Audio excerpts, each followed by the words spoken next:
Hey friends, Sam Haymart for Test Driven TV. Today we're test driving the 2015 Lincoln MKC luxury compact crossover.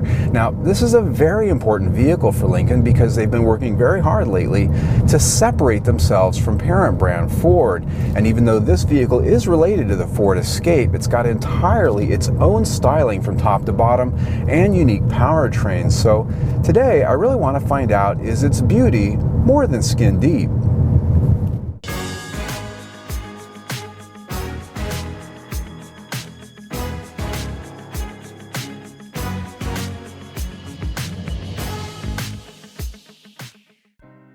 All new for 2015, the Lincoln MKC has quickly become the top-selling crossover SUV from Ford's luxury brand.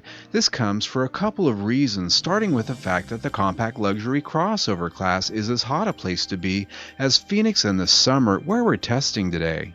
Secondly, the MKC has the latest generation of Lincoln's new styling, which is entirely distinct from Ford products, with not a square inch of sheet metal shared with another vehicle.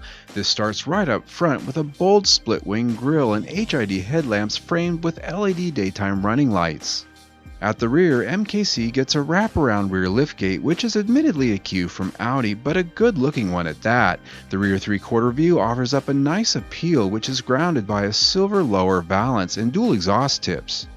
Ours came with a power-opening rear liftgate, an item which remains optional. Also upgraded on our tester were the premium 19-inch aluminum wheels you see here and a full-size panoramic sunroof with opening front section.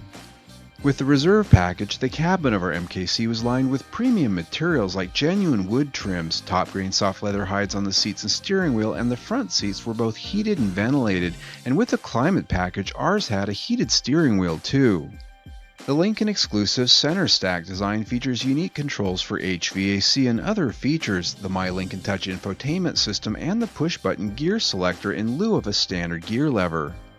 The MKC also gets a unique LCD display type instrument cluster all its own, not shared with other Ford products. It's customizable with various information sets and has a very nice upscale look. The steering wheel too is exclusive to Lincoln, featuring paddle shifters. With enhanced THX audio, the fully optioned infotainment system provided excellent sound to go along with its many connectivity and voice-commanded options. The navigation system works well, though like most of the system's features, takes some hunting and pecking to use through multiple menu levels. When it comes to the interior design, I really think they've done a good job of making it feel a little bit more upscale, and at least they've gone to the trouble to use genuine woods and a high quality leather on these seats. There are a few things that I'm not quite jazzed about, and that is, first and foremost, the push button gear selecting thing. Just not my bag. I typically like to have a gear shift lever to rest my hand on, and it's just more intuitive. Here you've got to press these buttons, wait for it to react, and the only way you really know for sure you're in the right gear is when you see the light lit up on the button. The other thing is My Lincoln Touch, which is the infotainment system. Now, they've made it better because they've added redundant controls here on the center stack, but many things you still have to dig through menus to do. And luckily, that's going to be replaced probably within the next year or two, but not one of the best infotainment systems on the market. Rear seat passengers here also had heated seats, which provide ample legroom and headroom even with the large panoramic sunroof. Rear seat backs recline, and there's a center fold-down armrest with cup holders as well as rear seat HVAC vents. Those rear seats fold in a 60-40 split for an expanded cargo area lined with a higher quality carpet than most, and under that floor is a real spare tire, not just an air pump and a can of Fix-A-Flat like some competitors offer. The Lincoln MKC comes with either a 2-liter or a 2.3-liter EcoBoost 4-cylinder engine, which derives its power from turbocharging and direct fuel injection.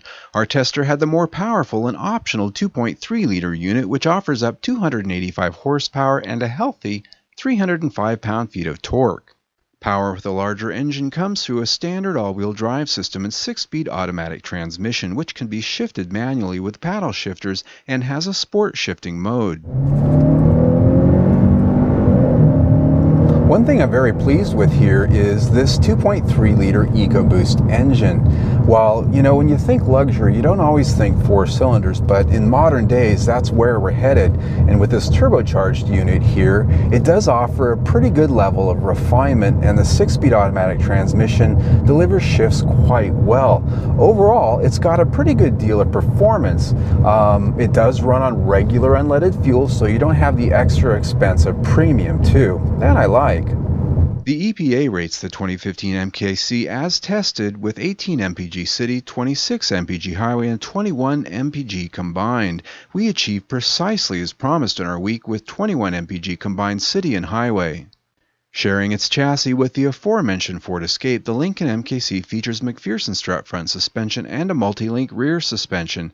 Different here is the continuously controlled damping feature, in which you can dial your ride mode with the Lincoln Drive Control System. When it comes to the ride and handling, for the most part, this offers up everything you'd expect from a Lincoln. It's a very quiet ride, very isolated ride, and this being a top trim grade has the Lincoln Drive Control System, which adjusts the suspension and steering feel. You've got 3 settings: comfort, very soft and pillowy. In fact, it made me a little bit seasick. Then you've got normal, 1 step up from that, and then sport, which is the stiffest setting. And I've really sort of kept it there because it's the closest thing to what you'd expect in a luxury vehicle when it comes to handling and ride, though for me it's still a little bit softer than I'd like. That said, there are a few other areas where the suspension and chassis sort of threw me a few red flags, and that was when the pavement gets bumpy, when you're accelerating away from a stop sign, if you happen to roll over any bumps or potholes, the suspension sort of becomes unsettled. You get some rattles and some shudders. It just loses its polish a little bit. So I think they could, either tighten up the bushings or do something to really add a little bit more refinement in a few of those areas. Our MKC was equipped with a technology package which includes driver assistance features like adaptive cruise control with forward collision warning, a lane keeping system, blind spot warning, and rear cross traffic alerts, just to name a few.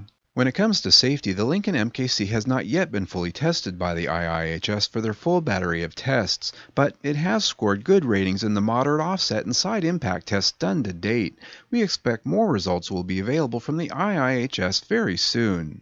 Summing it up for the MKC, I gotta tell you, I really think they've designed a very handsome package here. I like the styling both inside and out. It's very appealing to the eye, and so in that respect, I do think Lincoln is finally headed in the right direction, at least when it comes to appeal.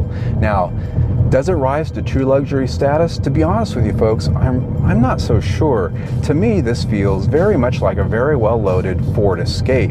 And while that's not a bad thing, well, a very well-loaded Ford Escape is about 20 grand less, and $50,000 here I really think is pushing the envelope in my opinion. Now, fuel economy, 21 mpg for the week, which is exactly what the window sticker promised, and not bad, but I think some of the competitors out there do a little bit better with similar or even larger powertrains. Now, as we look at the stars, these are the areas where I measure it against its competition, and there still are quite a few areas where I think they need to improve, and we talked about those during our drive here today. All in though, we eked out 4 stars for the week, which isn't bad at all. I'm Sam Haymar for Test Driven TV. I hope you enjoyed the ride. If you enjoyed our review, please click on the link on the screen to subscribe to our YouTube channel. You can also follow us on the Google, Twitter, and that Facebook by clicking on the links below in the information section.